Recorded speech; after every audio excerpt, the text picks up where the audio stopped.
Hey guys, Louie here. Welcome back to the channel and welcome back to Acorn Hill. Thanks for sticking around, and for those of you who have emailed me or commented wondering where my other videos are, well, I also hold a separate job. I am a physical therapist by trade, and lately it has been a season where I could only devote one video a week, and so I appreciate your patience, guys. This video talks about several projects that I've been doing on the side after work. I have been a recent convert of propagating plants, several ways of multiplying plants from existing ones that are already in the landscape, and I am hooked, and there's a lot that I need to propagate in preparation for the coming fall and the winter so that we could have free plants next spring. And who doesn't love free plants, right?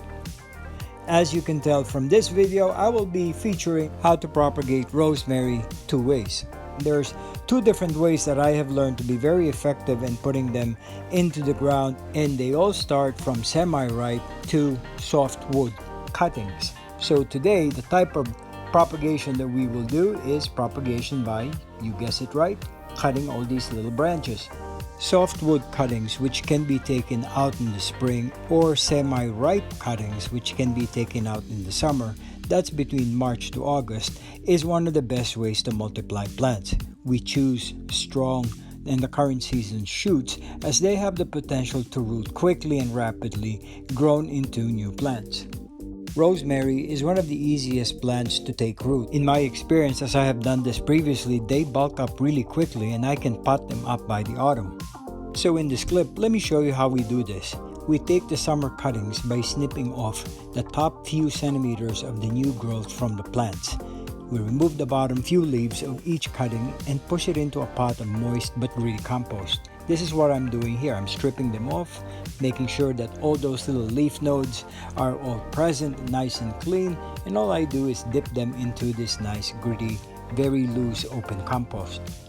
And if you're thinking to yourself, well, this is so good to be true, well, the answer is it is. All you have to do is really make sure that all your cuttings, once you cut them, you put them in a bag so that you don't lose the moisture coming off of those newly cut pieces, and immediately try to make sure that you've got a prepared pot, prepared soil, strip the leaves, take a clean cut at the bottom of that plant material, and slowly slide it into prepared growing medium. You can also dip the cuttings into a rooting hormone, which I did in the past, and it's been fairly successful, but with this process, I don't feel the need to do that any longer.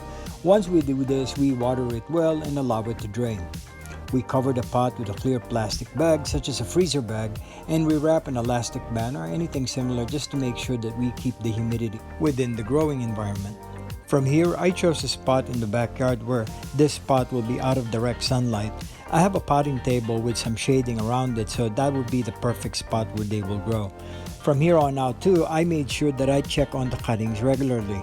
When I see signs of growth, I remove the plastic bag and water the cutting. And in a few weeks, the expectation is that I should be ready to pot on all these little cuttings. Alright, on to method number 2 in propagating these rosemaries. If you thought method number 1 was easy, this is a lot easier. All you need are extra jam jars that you probably have kicking around in your cupboards. You will also need burlap and rubber bands. And what you do is you fill this up with water and you cover this with the hessian or burlap tied with the rubber band to keep it taut right on top. Once you have the jam jars ready, all you have to do now is get your prepared cuttings and strip the bottom 3 to 4 inches. This is to expose the areas where the internodal attachments of the leaves are located.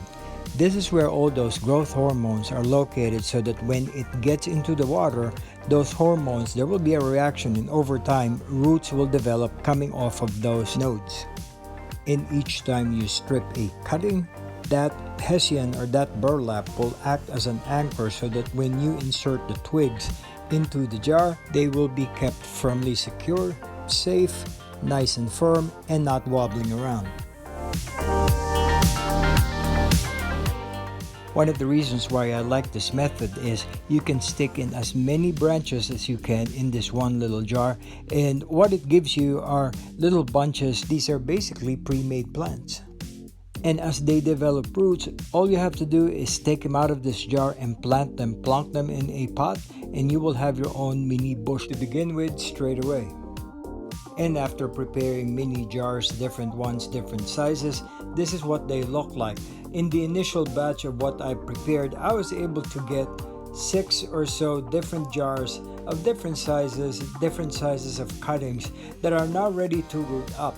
This is that part of my potting table that I mentioned earlier. This is always shady. It gets a lot of bright indirect light, and also it's cool enough that these cuttings are not going to get burned.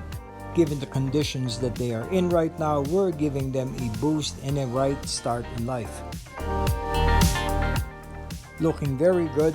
These are expected to root up in the next 2 to 3 weeks, and I'll show you a clip of that later on in this video. Now, before I forget, again, thank you for joining me in my videos and for subscribing. I appreciate all your comments and the positive notes that you have been sending our way. Thank you for allowing Acorn Hill to be a part of your recreational time, your downtime, and just your free time if you want to get on YouTube.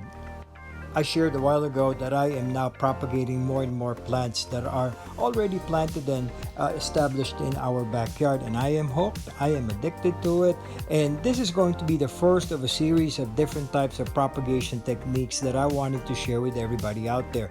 They're simple, they're basic, they can be done, they're fairly easy. Also, just to share with everybody and just as a preview of a future project in the fall, this big batch of old getting tired rosemary has been in this part of the elevated garden, pardon the lighting, for about 5 years, and it has been overgrown, and I need to get that out of there. But I do need some replacements to make sure that we get a good batch and a good bush of rosemary within this part of the garden. I really like that area. Plants have become really woody and they need to be trimmed down. I'm planning on uprooting them, and so these are the replacement plants that we will be preparing for in the event that I do this in the fall. And okay guys, here's the big reveal. The previous segment was done 2 weeks ago, and 2 weeks later, here we go. We got roots. These roots are healthy. They have stayed in this part of my front yard. I had to transfer them from the backyard to the front, including more jars that I have prepared. So in total right now I have about 21 individual small bunches of rosemary that are comfortably rooting up, rooting down, producing healthy roots. I plan on keeping them in these jars for maybe 1 more week, and then after that we are ready to plant them in pots.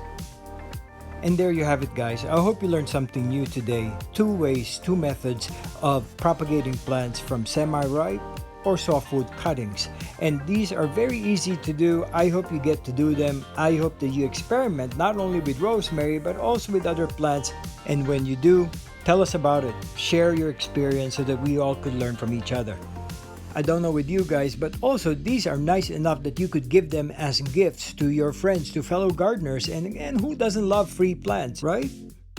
And also just think of the amount of money that we can save from already existing ones. The size of this bunch, if they were potted up and you get them from the garden store, would at least cost you $6.99. We can all do the math with that one, but like I said, this is a win-win. We can save money and we can get more plants for your landscape.